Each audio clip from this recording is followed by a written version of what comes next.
Hi guys! Welcome to Mika's World! Mag-unboxing lang tayo ng Yoto sandals na binili ko. So, it's from Shopee. Binili ko lang to doon. Siyempre, credit to. Shopee credit tayo guys. Para makatipid bodies tayo. So, white yung binili ko. Meron ibang colors nito. May black din siya. But I bought the one in white kasi gusto kong pag nag-dress ako, white siya. Actually, ang product review ko dito is sa Yoto. Hindi maganda itong sandals na nakuha ko sa kanila.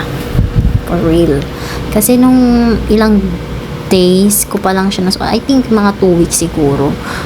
Parang yung sa gitna niya, sa heel mismo, yan yung may pangalan na Yoto.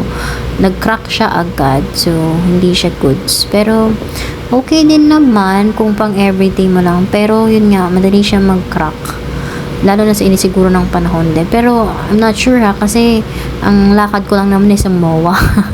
Sa MOA ko lang siya ginamit, pero nasira din siya agad yung ano. Kaya ginawa ko, nilagyan ko na lang ng tissue paper. But anyways, maganda naman siya. Pero, you guys, you can think about it, how to use it. Hindi ko alam, baka tinapak ko sa bato, kaya siguro ganun. But yes, if you want to buy this, check nyo lang yung channel box. See you in my next video. Bye-bye!